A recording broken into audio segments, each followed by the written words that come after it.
నమస్కారం. సుఖీభవకు స్వాగతం. ఈ రోజు సుఖీభవలో పెద్ద పేగులో తిత్తులు ప్రమాదమా, దంతాల శుభ్రతతో మెదడు పదిలం, విటమిన్ల లోపాలతో చర్మానికి చిక్కులు, మోకీలు మార్పిడి తర్వాత ఇంకా హెల్త్ టిప్. ఇవాళ మన జీవన శైలి ఎప్పటికప్పుడు మారిపోతుంది. నాజూకు తిండ్లకు అలవాటు పడుతూ సంప్రదాయక ఆహారాల్ని మర్చిపోతున్నాం. గాడి తప్పిన ఆహారపు అలవాట్ల ఫలితంగా మన జీర్ణ మండలం పైన, ప్రత్యేకించి పెద్ద పేగు పైన చాలా తీవ్రంగా ప్రభావం ఉంటుంది. పీచు లేని, అతిగా శుద్ధి చేసిన ఆహారాలను అధికంగా తీసుకునే అలవాటు ఫలితంగా పెద్ద పేగులో చిన్న చిన్న తిత్తులు పుట్టుకొస్తున్నాయి. వైద్య పరిభాషలో డైవర్టిక్యులోసిస్ గా పిలిచే ఈ సమస్యకు పరిష్కార మార్గాల గురించి ఇప్పుడు తెలుసుకుందాం.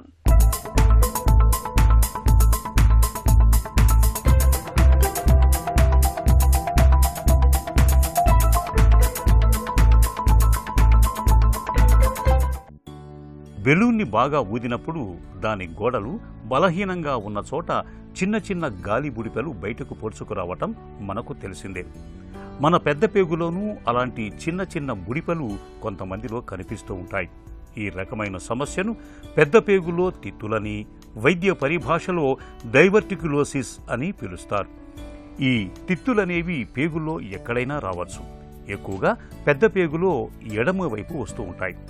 పేగులు మనం తిన్న ఆహారాన్ని జీర్ణం చేసుకోవడంతో పాటు దాన్ని ముందుకు నెడుతూ ఉంటాయి. అందుకే కుడివైపు నుంచి ఎడమవైపునకు వెళుతున్న కొద్దీ పేగుల్లో ఒత్తిడి పెరుగుతూ ఉంటుంది. అక్కడి వరకు ద్రవ రూపంలో వచ్చిన మలం పెద్ద పేగు ఎడమ భాగాన్ని చేరేసరికి బాగా గట్టిగా కూడా తయారవుతుంది. దీంతో ఇక్కడ మలాన్ని పెద్ద పేగు బలంగా నెట్టాల్సిన అవసరం ఉంటుంది. దీంతో ఈ పేగు భాగంలో చిన్న చిన్న తిత్తులు పొడుచుకు వస్తూ ఉంటాయి. డైవర్టిక్యులాకు ఇదే మూలమని చెప్తారు డాక్టర్లు. డైవర్టిక్యులోసిస్ అనేది ఏంటంటే మన పేగులో చిన్న చిన్న అవుట్ పోచింగ్స్ లాగా వస్తూ ఉంటాయి. అవుట్ పోచింగ్స్ అంటే ఎప్పుడైతే పేగులో ప్రెషర్ పెరిగిపోతుందో చిన్న చిన్న బబుల్స్ లాగా బయటకు వస్తూ ఉంటాయి. ఇవేంటంటే అందరికీ డయాబెటిక్స్ ఉన్న వాళ్ళందరికీ కూడా ప్రాబ్లం ఉంది. ఒక 15% ఆఫ్ పాపులేషన్ మాత్రం దానివల్ల ప్రాబ్లమ్స్ కానీ కాంప్లికేషన్స్ వస్తూ ఉంటాయి. యూజువల్గా ఇది ఓల్డ్ ఏజ్ గ్రూప్లో వస్తూ ఉంటాయి. ఈ ఓల్డ్ ఏజ్ గ్రూప్లో వాళ్ళ పేగులు మొటిలిటీ తగ్గిపోతూ ఉంటుంది, వాళ్ళకి కాన్స్టిపేషన్ వస్తూ ఉంటుంది, మజిల్స్ కొంచెం వీక్ అయిపోతూ ఉంటాయి. ఇలాంటి వాళ్ళల్లో అంటే ఎప్పుడైతే మోషన్ అనేది సరిగ్గా వెళ్ళలేని వాళ్ళు, పేగులు వీక్ అయిన వాళ్ళ మజిల్స్లో వీక్నెస్ అయ్యి ఆ అవుట్ పోచింగ్స్ లాగా వచ్చేదని డయాబెటిక్యులోసిస్ అంటారు. అది చిన్న చిన్న బబుల్స్ లాగా వస్తూ ఉంటాయి. అది పేగు మొత్తం ఎక్కడ లార్జ్ బౌల్లో ఏ ప్లేస్లో ఉన్నా రావచ్చు డయాబెటిక్యులోసిస్, కానీ కామన్గా సిగ్మాయిడ్ కోలన్లో వస్తూ ఉంటాయి. సో చాలాసార్లు ఏంటంటే ఇవి మనం పరీక్షలు చేసేటప్పుడు ఏసిమ్టమాటిక్గా కనపడుతూ ఉంటాయి. కొంతమందికి ఇవి ఏంటంటే సివియర్ అబ్డామినల్ పెయిన్తో, అంటే జ్వరము, అబ్డామినల్ పెయిన్, ఆల్మోస్ట్ లోకలైజ్డ్ ఆ ఏరియా ఎక్కడ ఇన్ఫ్లేమ్ ఉందో అక్కడ గార్డింగ్తో ప్రజెంట్ చేస్తూ ఉంటారు. ఇలాంటి వాటిలో ఈ సివియర్ కడుపు నొప్పి ఎందుకు వచ్చింది అని ఎవాల్యుయేట్ చేసినప్పుడు సిగ్మాయిడ్ డైవర్టిక్యులోసిస్ అను లేకపోతే సీకల్ డైవర్టిక్యులోసిస్ అని చెప్పడం జరుగుతూ ఉంటుంది. కొంతమందిలో రేర్గా ఈ డైవర్టిక్యులోసిస్ అనేది ఏంటంటే సివియర్ నొప్పే కాకుండా బ్లీడింగ్ కానీ, లేకపోతే ఆ డయాబెటిక్యులోసిస్ పగలటం వల్ల పర్ఫరేషన్ కానీ ఇలా కూడా ప్రజెంట్ చేయడం జరుగుతూ ఉంటుంది. Sigmoid diverticulosis severe abdominal pain, severe abdominal pain, యూజువల్గా బొడ్డు, లెఫ్ట్ లోవర్ అబ్డామిన్లో పెయిన్ వస్తూ ఉంటుంది. కొన్ని రేర్గా మిగతా కోలన్లో కూడా డయాబెటిక్యులోసిస్ రావచ్చు, కానీ అంత కామన్గా ఇన్ఫ్లమేషన్ అనేది జరగదు. యూజువల్గా డయాబెటిక్యులోసిస్ ఉన్న వాళ్ళల్లో కూడా ఒక 15% ఆఫ్ ద పేషెంట్స్లో కాంప్లికేషన్స్ వస్తూ ఉంటాయి. వీళ్ళలో right, left lower abdominal severe abdominal pain, fever, ఏమి తినలేకపోవటము, లూజ్ మోషన్స్ కూడా ఒక్కొక్కసారి అవుతూ ఉంటాయి. ఏం తిన్నా కానీ కడుపు నొప్పితో తినలేకుండా అయిపోతూ ఉంటారు. పెద్ద పేగులో తిత్తులనేవి చాలా మందిలో ఉంటాయి. ఇవి ఉన్నట్లు పైకేమీ తెలియదు, ఎలాంటి బాధలు ఉండకపోవచ్చు.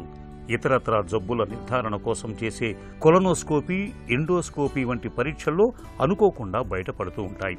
పేగుల్లో తిత్తుల మూలంగా తక్షణ సమస్యలేవి ఉండకపోవచ్చు, కానీ నిత్యం మనం తీసుకునే ఆహారం ఈ తిత్తుల్లో చిక్కుబడే అవకాశం ఉంటుంది.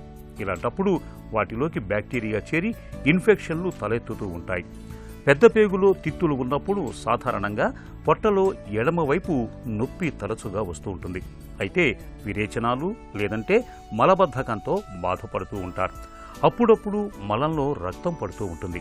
50 ఏళ్లు పైబడిన వారిలో ఇలా పొట్టలో ఎడమవైపు నొప్పి వేధిస్తున్నప్పుడు అందుకు చాలా వరకు పేగుల్లో తిత్తులే కారణంగా ఉండే అవకాశం ఉంటుంది.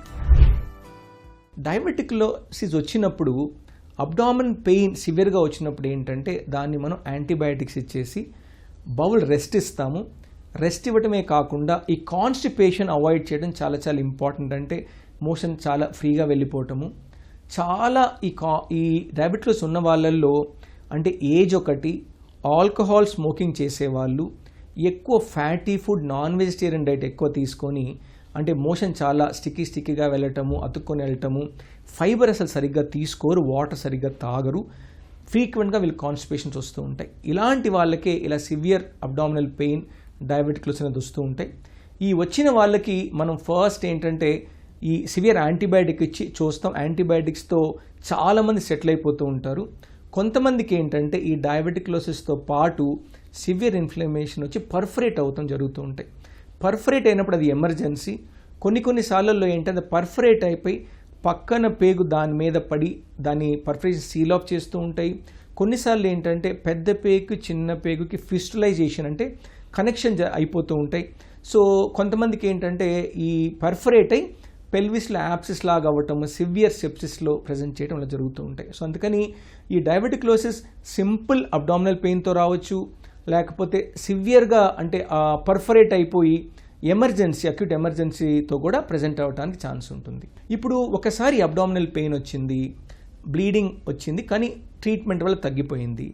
లేకపోతే ఆ అబ్డామినల్ పెయిన్తో పాటు అప్పుడప్పుడు అంటే మ్యూకస్, అదేవిధంగా బంకుతో పాటు బ్లడ్ కూడా పడుతుంది, కానీ నొప్పి అంత అటాక్స్ ఫ్రీక్వెంట్గా వస్తున్నప్పుడు ఇటువంటి పేషెంట్స్కి ముఖ్యంగా మనము ఇన్ఫెక్షన్ ఉన్నప్పుడు యూజువల్గా కొలనోస్కోపీ చేయం కాబట్టి ఇన్ఫెక్షన్ యాంటీబయాటిక్ తగ్గిన తర్వాత మనం కొలనోస్కోపీ చేయడం జరుగుతూ ఉంటుంది. ఒకవేళ పేషెంట్ సిక్గా ఉన్నప్పుడు అలాంటప్పుడు మనం కొలనోస్కోపీ కన్నా కానీ మనము city abdomen with oral contrast. కొంతమందిలో ఏంటంటే సిటీ కాంట్రాస్ట్తో పాటు కొన్నిసార్లు ఏంటంటే సాల్యుబుల్ కాంట్రాస్ట్ కూడా ఇవ్వడం జరుగుతూ ఉంటుంది. ఎందుకంటే ఈ పౌచెస్ని కరెక్ట్గా డిలీనియేట్ చేయడానికి, ఏ పార్ట్ ఆఫ్ ది కోలన్ ఇన్ఫ్లేమ్డ్గా ఉందని చూడటానికి. అందుకని ముఖ్యంగా మనం చెప్పాలంటే city abdomen with IV contrast. కొన్నిసార్లు మనకు ఎక్కడ అంటే ఇన్ఫ్లమేషన్ తెలియనప్పుడు కొన్నిసార్లు సాల్యుబుల్ కాంట్రాస్ట్ ఇచ్చేసి రెక్టల్ సాల్యుబుల్ కాంట్రాస్ట్ ఇచ్చి కూడా ఈ సిటీ అబ్డమెన్ చేయడం జరుగుతూ ఉంటుంది. అప్పుడు ఏంటంటే ఈ అవుట్ పోచింగ్స్ అంతా క్లియర్గా డిలీనియేట్ అవ్వటము, అక్కడ సరౌండింగ్ ఇన్ఫ్లమేషన్ ఏమైనా ఉందో చూడటం, ఒకవేళ ఈ పార్ట్ ఆఫ్ ద డయాబెటిక్లం క్లోజ్గా పర్ఫరేట్ అయ్యి సీల్ ఆఫ్ అయిపోయిందా, లేకపోతే ఏమైనా ఫిస్టలైజేషన్ ఏమైనా అయిందా అని కూడా నిర్ధారించడానికి మనకు ఈజీగా ఉంటుంది. పెద్ద పేగులో తిత్తులు పుట్టుకొచ్చి వాటిలో ఆహారపు తునకలు చిక్కుకొని వాటిపై బ్యాక్టీరియా చేరినప్పుడు ఆ ఇన్ఫెక్షన్కు తక్షణం చికిత్స అవసరం. యాంటీబయాటిక్స్ మందుతో ఆ ఇన్ఫెక్షన్ను తగ్గించాల్సి ఉంటుంది. కడుపులో నొప్పి, ఇన్ఫెక్షన్ తరచుగా వేధిస్తూ ఉంటే మాత్రం సర్జరీ చేసి తిత్తులు ఉన్న పేగు భాగాన్ని మొత్తంగా తొలగించాలి. తిత్తుల నుంచి రక్తస్రావం అవుతున్నప్పుడు పేగులోకి కెమెరా గొట్టం పంపి దాని సాయంతో రక్తస్రావం అవుతున్న ప్రాంతాన్ని మూసేయాల్సి ఉంటుంది. తిత్తుల్లో చీము చేరి అవి పగిలినప్పుడు అత్యవసరంగా సర్జరీ చేయాల్సి ఉంటుంది. సర్జరీలో భాగంగా పేగు భాగాన్ని తొలగించి పై పేగు భాగాన్ని మలద్వారానికి అనుసంధానిస్తూ ఉంటారు. సాధారణంగా సివియర్ అబ్డామినల్ పెయిన్ వచ్చింది, ఆ అబ్డామినల్ పెయిన్ ఎవాల్యుయేట్ చేసినప్పుడు మనకు పెద్ద పేగు ఇన్ఫెక్షన్ అని తెలియగానే డయాబెటిక్లోసిస్ కూడా ఉండొచ్చు అని ఒక మైండ్లో మనకు సస్పిషన్ పెట్టుకుంటాము. సో అలాంటప్పుడు ఫస్ట్ లైన్ ఆఫ్ మేనేజ్మెంట్ ఏంటంటే యాంటీబయాటిక్స్. మన డైట్ని కొంచెం రెస్ట్రిక్ట్ చేయటము. డైట్ రెస్ట్రిక్షన్లో ఏంటంటే మన కాన్స్టిపేషన్ అనేది జరగకూడదు కాబట్టి కొంచెం అంటే సాఫ్ట్ ఫైబరు, న్యాచురల్ ఫైబరు ఇచ్చేసి కాన్స్టిపేషన్ అవాయిడ్ చేయడానికి లాక్సేటివ్స్ అవి ఇవ్వటం అనేది జరుగుతూ ఉంటుంది. సో వీటితో పాటు యాంటీబయాటిక్, కొంచెం వాటర్ కంటే ఎక్కువగా తీసుకోవాలి. డైట్ రెస్ట్రిక్షన్ అంటే ఫ్యాటీ, ఆయిలీ ఫుడ్స్, అంటే అనవసరమైన జంక్ ఫుడ్స్ అన్నీ కూడా కొన్నిసార్లు ఏంటంటే మిల్క్ ప్రోడక్ట్స్ కూడా అవాయిడ్ చేయమని చెప్తూ ఉంటాం. ఈ విధంగా చేసినప్పుడు ఏంటంటే ఒకటి పేగులు ఇన్ఫెక్షన్ స్ప్రెడ్ కాకుండా ఉండటానికి, ఇన్ఫ్లమేషన్ తగ్గటానికి, మోషన్ అక్కడ ఎక్కువసేపు నిలవకుండా ఉంటుంది. కాబట్టి యూజువల్గా ఏంటంటే మన సిగ్మాయిడ్ కోలన్ రెక్టంలో హార్డ్ మోషన్ ఉంటుంది, అంటే కొంచెం గట్టిగా ఉంటుంది. ఎప్పుడైతే అది ఖాళీగా ఉన్నప్పుడు ఇన్ఫెక్షన్ ఒకటి, అక్కడ క్రిములను కూడా మనం తగ్గిస్తున్నాం కాబట్టి ఆటోమేటిక్గా ఏంటంటే ఇన్ఫెక్షన్ తగ్గడానికి ఆస్కారం ఉంటుంది. అందుకని యాంటీబయాటిక్ చాలా first line of management. Second line of management antibiotic ఇస్తున్నాం, తగ్గుతుంది, రిపీటెడ్గా వస్తుంది, అంటే తగ్గుతున్నాయి మళ్ళీ వస్తున్నాయి, తగ్గుతున్నాయి మళ్ళీ వస్తున్నాయి. ఎమర్జెన్సీ అయితే ఎట్లయినా మనం సర్జరీ చేయాల్సిన, సర్జరీ చేసి ఎక్కడైతే పర్ఫరేట్ అయిందో దాన్ని క్లోజ్ చేయటం. A part of the usually sigmoid colon చాలా డయాబెటిక్ ఉన్నప్పుడు కొన్నిసార్లు ఏంటంటే దాన్ని రిసెక్ట్ చేయడం జరుగుతూ ఉంటుంది. మనం ఎలెక్టివ్గా వెళ్ళినప్పుడు, ఎలెక్టివ్గా అంటే ఏంటంటే ఎమర్జెన్సీ కాదు, రికరెంట్ అటాక్స్ వస్తున్నప్పుడు మనం వెళ్ళి ఆ పార్ట్ ఆఫ్ ద కోలన్ తీయాలి అనుకున్నప్పుడు అది రిసెక్ట్ చేసి సిగ్మాయిడెక్టమీ చేసేసి కోలన్ అనస్టమోసిస్ చేస్తాం. కొన్ని సిచ్యువేషన్స్లో ఏంటంటే ఎమర్జెన్సీగా వచ్చి పర్ఫరేట్ అయిపోయి, అంటే కొలానిక్ పర్ఫరేషను లేకపోతే ఫిస్టలైజేషన్, అంటే ఈ పర్ఫరేషన్ ఇంకొక పేకోడ్ కనెక్షన్ ఉన్నప్పుడు హార్ట్మెంట్ ప్రొసీజర్ చేస్తాం. దాన్ని ఏంటంటే colon part of the colon మాత్రం ఏదైతే ఇన్ఫ్లమేషన్ ఉందో అది తీసేసి కోలన్ని బయటకు తీసుకొచ్చేసి ఇన్ఫ్లమేషన్ అంతా తగ్గిన తర్వాత ఒక 3 to 6 months తర్వాత ఆ పేగులు మళ్ళీ కలపడం అనేది జరుగుతూ ఉంటుంది. ముఖ్యంగా మనం చేయాల్సింది మన లైఫ్ స్టైల్ మార్చుకోవాలంటే స్మోకింగ్, ఆల్కహాల్ తగ్గించుకోవాలి.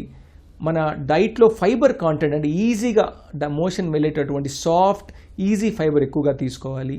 అదేవిధంగా మనం తీసుకునే ఫ్యాటీ ఫుడ్స్ లైక్ అంటే ఐస్ క్రీమ్స్, అదేవిధంగా ఎక్కువ ఫ్యాట్ ఉన్న ప్రోడక్ట్స్ తీసుకున్నప్పుడు మోషన్ స్టిక్కీగా అయి క్రిములు కూడా పెరగడానికి ఎక్కువ ఎంకరేజ్ చేస్తాయి. కాబట్టి అలాంటి డైట్ని మనం అవాయిడ్ చేసుకుంటే మనకు బెటర్గా ఉంటుంది. పేగుల్లో తిత్తుల సమస్యతో బాధపడుతున్నప్పుడు మలబద్ధకం లేకుండా చూసుకోవాలి. పీల్చు దండిగా లభించే ఆహార పదార్థాలను ఎక్కువగా తీసుకోవాలి. మాంసాహారాన్ని వీలైనంతగా తగ్గించుకోవాలి. పేగుల్లో కదలికలను చక్కగా ఉంచేందుకు వ్యాయామం బాగా ఉపకరిస్తుంది. పెద్ద వయసులో కడుపు నొప్పి, మల విసర్జన అలవాట్లు మారిపోవటం, మలంతో పాటు రక్తం పడటం వంటి లక్షణాలు కనిపిస్తున్నప్పుడు తప్పనిసరిగా వైద్యుణ్ణి కలిసి కొలనోస్కోపీ పరీక్షను చేయించుకోవటం అన్ని విధాలా శ్రేయస్కరం. హెల్త్ న్యూస్ మీకోసం.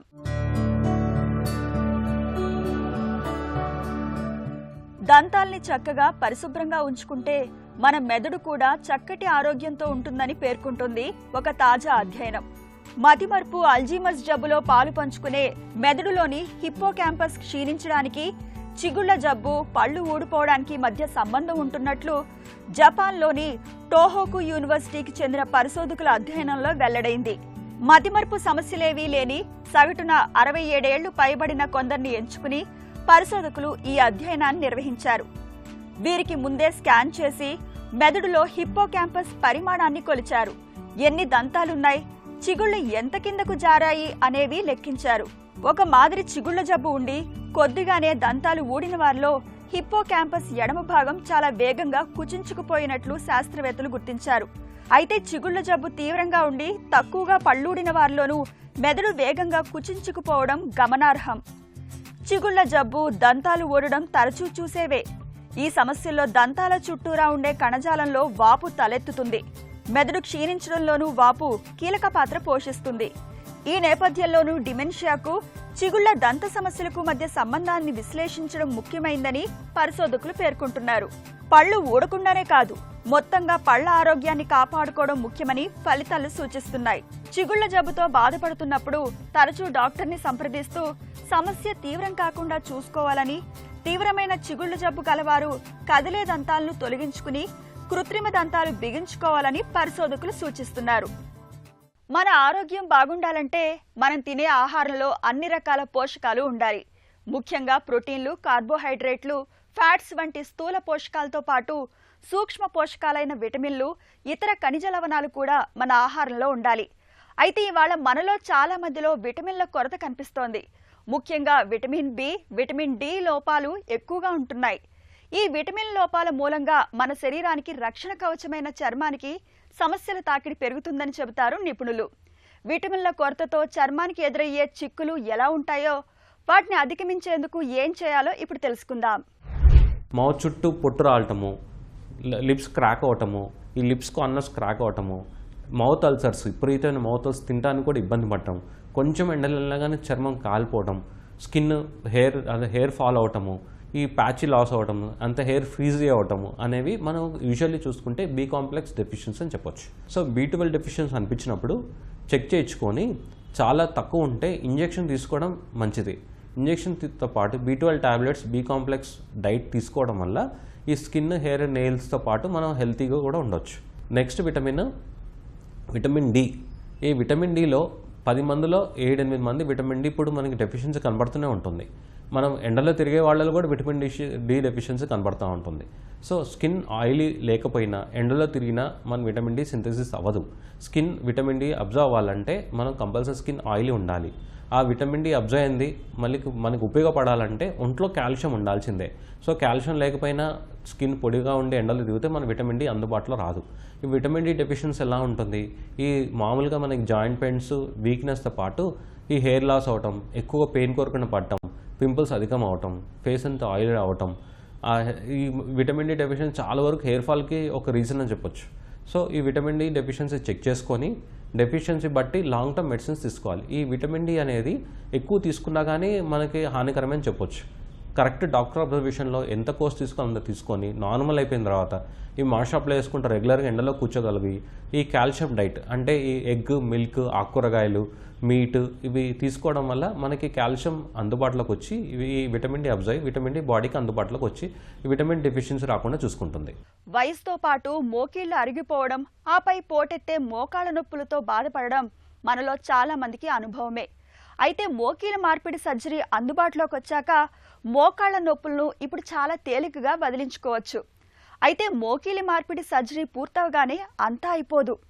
సర్జరీ తరువాత పూర్తి స్థాయిలో కోలుకునేందుకు ఫిజియోథెరపీ మొదలుకుని వ్యాయామాల దాకా చాలా జాగ్రత్తలే తీసుకోవాల్సి ఉంటుంది. కోతలు, గాయాలు త్వరగా మానేందుకు యాంటీబయోటిక్స్, నొప్పిని తట్టుకునేందుకు డాక్టర్ సలహా మేరకు నొప్పి మందుల్ని మోతాదు మేరకు వాడుకోవాల్సి ఉంటుంది. మోకీలు మార్పిడి సర్జరీ తర్వాత తీసుకోవాల్సిన జాగ్రత్తల గురించి డాక్టర్ని అడిగి ఇప్పుడు తెలుసుకుందాం.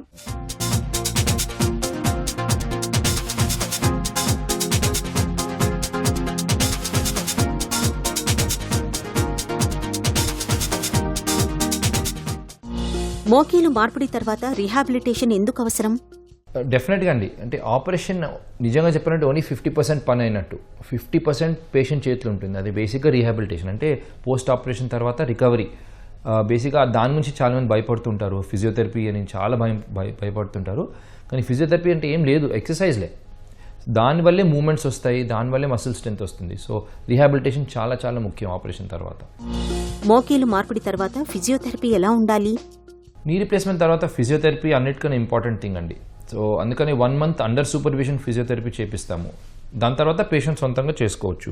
ఫిజియోథెరపీకి 2 కారణాలండి. ఒకటి నీ జాయింట్లో బెండింగ్ రావడానికి, సో రేంజ్ ఆఫ్ మోషన్ అంటాము.